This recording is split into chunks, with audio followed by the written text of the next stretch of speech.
On va commencer avec la psy, puisqu'on est mercredi, vous le savez, on aborde les questions psy dans le magazine de la santé. Et on accueille le docteur Dominique Servant pour une série de chroniques consacrées au stress au travail. Bonjour. Bonjour. Vous êtes psychiatre, responsable de la consultation stress et anxiété au CHU de Lille et directeur d'enseignement à la faculté de médecine et fondateur du site Soigner le stress qui va s'afficher. On va parler aujourd'hui de la façon de résister aux pressions et d'éviter ce fameux burn-out, cet épuisement. Déjà, est-ce que c'est une certitude, ce qu'on ressent, qu'il y a plus de pression professionnelle qu'avant ? On observe aujourd'hui une véritable montée en flèche de tous ces états de mal-être liés au travail qui sont dus à énormément de causes. On a fait une étude auprès de médecins généralistes à Paris, à Lille et à Montpellier et on se rend compte que chez les personnes qui présentent des états d'anxiété liés au stress, le travail vient en numéro 1. Dépasse même des problèmes habituels comme les problèmes de santé pour soi et les proches, les problèmes familiaux. Et c'est devenu vraiment la première cause. On considère qu'un tiers d'entre nous est aujourd'hui concerné par ce stress au travail et donc à risque pour sa santé et avec un retentissement sur le bien-être, sur la qualité de vie. Alors, on en parle beaucoup et pourtant on a l'impression que quand on regarde nos parents, nos grands-parents, ils travaillaient plus que nous. En termes d'heures, hein, ne serait-ce que parce qu'il n'y avait pas les 35 heures à l'époque, et puis que c'était beaucoup plus pénible et moins confortable qu'aujourd'hui, les conditions de travail. Alors oui, il y avait une réduction, hein, il y a eu aujourd'hui une réduction du temps de travail, on prend plus de vacances, on a des temps de pause. On peut dire que globalement, les conditions d'hygiène et de sécurité se sont améliorées, que la pénibilité, dans certains cas, on va le voir, a été réduite, mais les systèmes d'organisation, l'organisation du travail, en grande partie liée à la mondialisation, ont fait que de nouveaux risques sont apparus. Les exigences très élevées, hein, les objectifs. On voit beaucoup de personnes qui viennent et chaque jour avec des objectifs de plus en plus importants. La contraction du temps également, faire de plus en plus de choses en un temps réduit. Et puis, vous l'avez évoqué Michel, c'est aussi le management, l'organisation, qui aujourd'hui fait peser une pression psychologique, on va dire, pas simplement physique. Il ne faut pas oublier la pression physique de certains postes, mais une pression psychologique importante. Peut-être une autre pression que l'on se met aussi, hein, c'est les nouvelles technologies. On passe un peu notre temps à consulter les portables et les mails. À la longue, c'est nuisible ou pas ? Oui, alors c'est à la fois indispensable maintenant dans nos vies de tous les jours, je crois. Parce que du coup, on est joignable. Donc, absolument, oui. Et puis, c'est devenu toxique.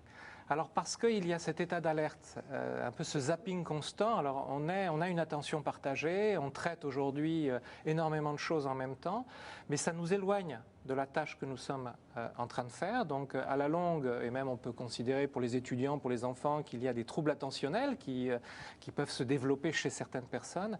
Et puis sur un plan plus physique, cet état d'alerte permanent. Et là, je crois qu'il faut veiller à mieux utiliser ces nouvelles technologies. On va devoir maintenant pratiquement apprendre à décrocher, à les utiliser à bon escient.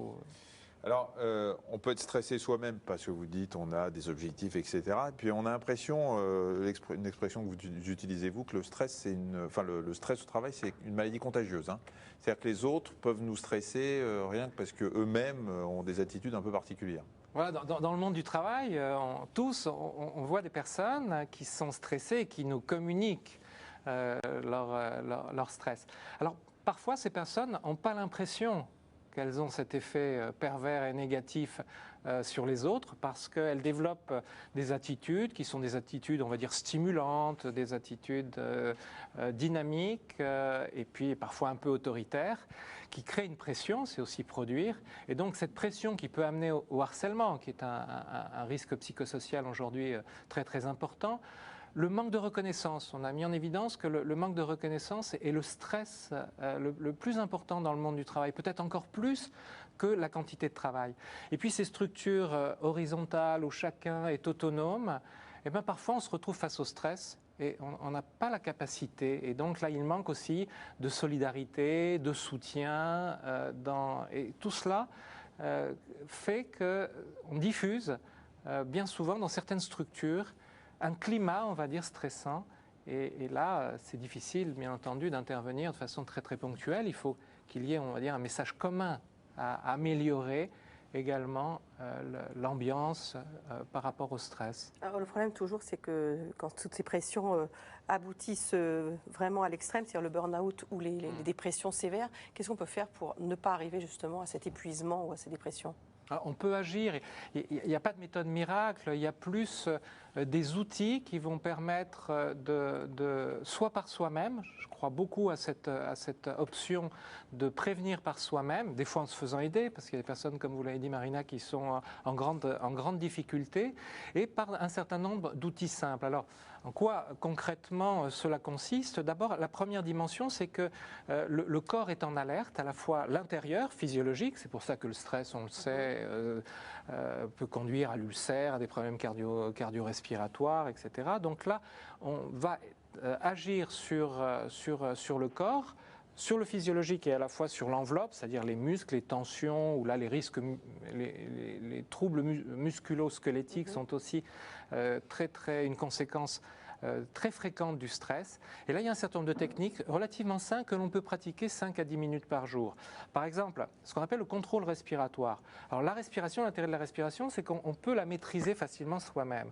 Ralentir sa respiration de façon régulière va permettre à la fois lorsqu'on est soumis à un stress, un petit peu d'appuyer sur son bouton, d'avoir son propre remède, et puis également de s'entraîner. Et on sait que ce contrôle respiratoire est quelque chose qui permet au cœur, ce qu'on appelle la cohérence cardiaque, d'entraîner un petit peu son cœur, de muscler son cœur pour qu'il puisse faire face de façon plus adapté, plus flexible au stress qu'il va rencontrer dans la vie de tous les jours. Augmenter l'amplitude aussi, on dit souvent qu'il faut bien remplir ses poumons et les vider complètement tout en respirant plus lentement. On parlera de la respiration dans Allo Docteur vendredi. Non, vendredi, parce qu'on va parler justement de la respiration.